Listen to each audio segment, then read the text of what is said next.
Godavari mega aqua food park నిర్మాణానికి వ్యతిరేకంగా అఖిలపక్షం ఆధ్వర్యంలో నరసాపురం సబ్ కలెక్టర్ కార్యాలయం వద్ద నిర్వహించిన మహాధర్నా విజయవంతమైంది.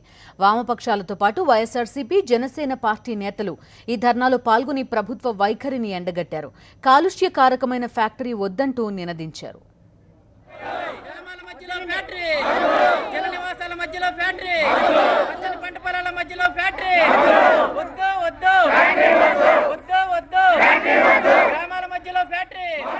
పశ్చిమ గోదావరి జిల్లా తుందూరులో నిర్మిస్తున్న గోదావరి మెగా ఆక్వా ఫుడ్ పార్కుకు వ్యతిరేకంగా నరసాపురంలో అఖిలపక్షం నిర్వహించిన మహాధర్నాకు పెద్ద ఎత్తున స్పందన లభించింది. భీమవరం, మొగల్తూరు మండలాల్లోని సుమారు 30కి పైగా బాధిత గ్రామాల ప్రజలు ఈ మహాధర్నాలో పాల్గొని నిరసన వ్యక్తం చేశారు.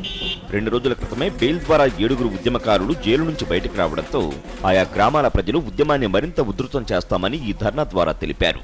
ఆక్వా ఫ్యాక్టరీ వల్ల సుమారు 60 తీర ప్రాంత గ్రామాలు అటు సాగునీటికి కానీ ఇటు మత్స్యకారులు ఉపాధి అవకాశాలు కానీ మొత్తం కలుషితం అవుతుంది. పక్కన ఉన్నటువంటి ఎనపదూరు డ్రైన్ మనం చూసున్నాం. అక్కడ ఉన్నటువంటి గతంలో అలాగే ఈ రోజున ఈ ఫ్యాక్టరీ కట్టేటట్టే అక్కడ గతంలో కూడా ఫ్యాక్టరీలు కట్టడం వల్ల ఈ రోజున కనీసం ఆ కాలువ పక్క నుంచి నడిచి వెళ్ళడానికి కూడా అవకాశం లేనటువంటి పరిస్థితిగా ఎనపదూరు డ్రైన్ మారింది. వాస్తవంలోకి వచ్చి ప్రజల మనోభావాల్ని చూసి ప్రజలు కోరుకునే ప్రభుత్వం, ప్రజలు కోరుకునే పాలన చేసే విధంగా నడవకపోతే మిమ్మల్ని అందరినీ కూడా బంగాళాఖాతంలో కలపడం ఖాయం అని చెప్పి సందర్భంగా తెలియజేస్తా ఉన్నాను.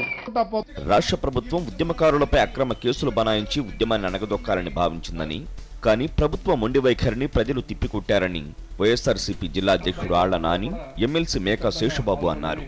ఉద్యమకారులపై పెట్టిన అక్రమ కేసులను వెంటనే ఉపసంహరించుకోవాలని, బాధిత గ్రామాల్లో వెంటనే 144 సెక్షన్ ఎత్తివేయాలని డిమాండ్ చేశారు.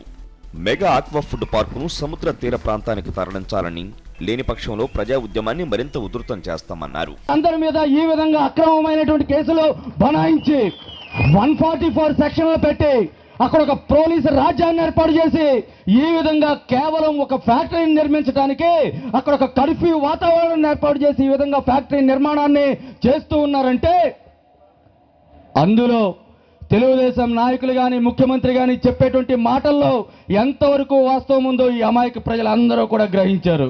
ఒక ప్రైవేట్ ఆక్వా పార్కు నిర్మాణంలో చంద్రబాబు ఎందుకు అంత ఆసక్తి చూపిస్తున్నారని, అందులో ఏమైనా చంద్రబాబుకు ఆయన కుమారుడికి వాటాలు ఉన్నాయని నేతలు ప్రశ్నించారు.